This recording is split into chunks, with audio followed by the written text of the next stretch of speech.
Campaign started great. It started with joy. It actually did look kind of fun.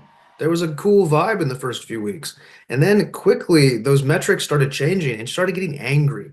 And then it went from hope and joy to Nazis, abortion, fascists.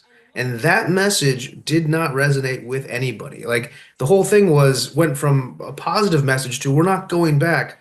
Well, you're in charge, lady. So going back to what? Like everything about it became so negative. So the campaign, I mean, I want to thank every single one of those Democratic operatives who said that she was a great candidate, and I want to thank everybody in the Democrat Party who put forth this candidate and circumnavigated Scranton Joe, Pennsylvania Joe. She didn't choose Josh Shapiro because of anti-Semitism. And you know what? She lost the Arab vote anyway, and she lost a good part of the Jewish vote. I've never seen such a poorly run campaign and such a unlikable candidate. I mean, she was never going to win a primary ever again. We're talking about somebody who will never again even be a remote contender if she ran in a primary. And this was the person who was almost going to be president. This was going to be, this Mamala. Like all the celebrities got around. They made it kind of creepy and weird, and then called us creepy and weird for like having families and stuff, which didn't also sell at all.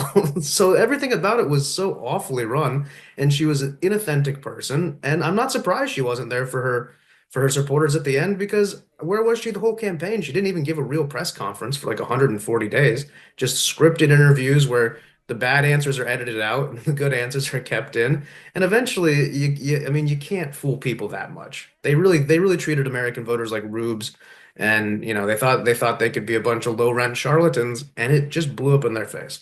Kamala Harris was as there for her supporters in the end as she was there for the American people during her vice presidency. Kamala Harris is a prosecutor, and she's very proud of that. And she likes to wield that pen. She has very famous videos talking about the power she has. One thing that a prosecutor never ever has to face is anybody on equal footing. You have the entire police force behind you. You have a judge there. You have a pen that can do anything you want, and nobody can raise a fist to you. And 99% of offenders in America plead guilty because of how serious like our prison system is. So you have people lock, stock, and barrel in front of you and they can't do anything. And of course, then you're a powerful figure. And as soon as she goes up against anybody who can stand up against her, imagine in a court of law, the defendant actually stood up and gave her what's for, as opposed to I plead guilty and whatever and follow the decorum. She couldn't handle it. She couldn't handle it on debate stages. She couldn't handle it with softball interviews. She couldn't go on Joe Rogan. And this is the kind of person she is. She's a person who is only powerful when everybody's behind her. But when everybody's against her, she shrinks. And Donald Trump's the opposite. When he gets shot in the face, he jumps up, fight, fight, fight. Like he's almost like some king in a medieval battle, jumping up after getting knocked off his horse. And Kamala Harris would have been skedaddling to the back of the line immediately. She never would have been out there in the first place. And that's, indicative in the result. It just again speaks to how little respect she has for her voters. The idea that she's going to bring Cardi B on stage to read off of a phone, or that, some washed up celebrity is endorsing her, and then that's the love. Like commercialized music is love. Like it was insulting, and it also the people would come to see the celebrities. They wouldn't come to see her. So, I mean, not saying that they would all leave or anything. I'm not trying to make it dramatic, but people were showing up to see Beyonce. They weren't showing up because they had any campaign ideology, and it was evident outside of any campaign rally. You ask people with the microphone, "Hey, what kind of policies do you like?" "Oh, I don't know." It was the same thing over and over and over. And the celebrity endorsement, it was just it's distasteful because Americans are more sophisticated than that. They're a more sophisticated voting bloc. They're not so easily tricked. Minorities are not, don't like, they always like, we have internet, they say like, oh, they can't access internet. People are, too oppressed to access internet. Everybody has internet. Everybody's modern people. You go around the world. I work in Africa. You go to a village, people have internet phones. So you can't keep information from people like you used to. And so when you are inauthentic and people see you're faking it, like she did the door knocking thing and came out and said, "Hey, go back inside so I can get the video." Well, now that video gets shared, and you might not be paying attention to it a lot, but you might say, "Hey, that looks inauthentic," and I've seen about 50 of those. She's not my candidate, and I think that's how that backfired for her. I had predicted a narrow landslide in the sense we would win all the swing states with a very narrow margin. We blew that out of the water. I said we would win the popular vote by maybe like a smidge if we could do it. It would be like a really great talisman. We're looking to blow past 1%, maybe closer to 2%. So with these kind of metrics, I mean, it's an incredible mandate. We have, the House, we have the Senate, we have the presidency, we have the popular vote, we have the Supreme Court. And all of these things are aligned behind a MAGA agenda.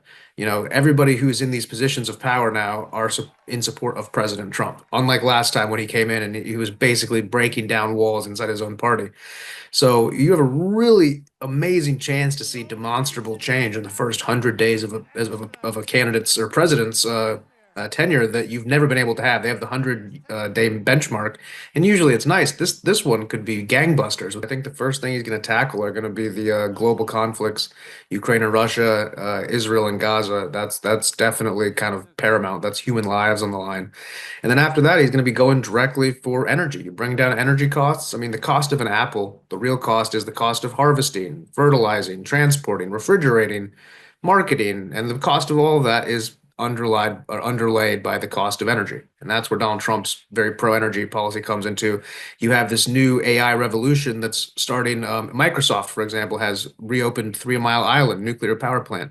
Google is doing new builds for nuclear reactors because of the power required for these superclusters of the future. So bridge fuels, like Donald Trump has always been a fan of, natural gas, oil, critical to get us to that next stage. And I think that's going to be something he can maybe do very quickly. And I think RFK Jr. He's going to be able to be, dropped in as a sort of a nuclear bomb in sort of this overly like octopus kind of style of healthcare system we have that's tentacles everywhere, so confusing you can't figure it out, very expensive.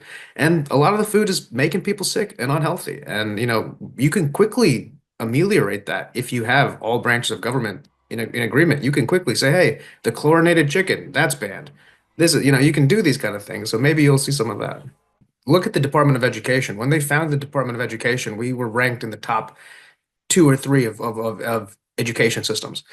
You fast forward now, we're ranked like 27th. Our students are doing awful. And if you look at the DOE, it's a jobs program for incompetent adults. The amount of teachers and the amount of students is like this. The amount of administrators, it's insane. And you're seeing that in university administration, all that. So it's like when the Soviet Union fell and people said, "What was your job?" "Oh, I was here making sure you did your job, and I was here making you did your job."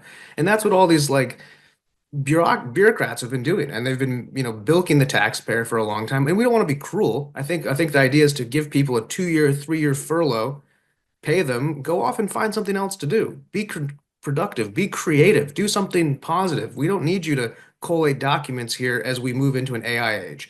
And I think that's going to be a huge shock for people to see a mentality of like tech focused acceleration coming from the Republican Party, something they've never seen before. I think that's kind of what helped him win the election, and that's is what's going to earn the trust of the American voter if he can deliver those, his motley crew of Avengers into their proper roles, and they all deliver. Then you have, the people are giving him this mandate. He has to deliver.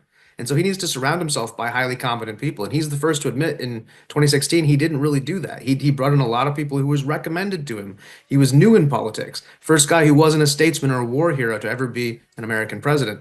And so now with the experience and with the 4 years of being very upset, let's call it, he certainly, I think, is going to come back and realize that he has to deliver and he has to deliver quickly, or the enthusiasm will sputter out. So I think that those people around him are going to deliver for him.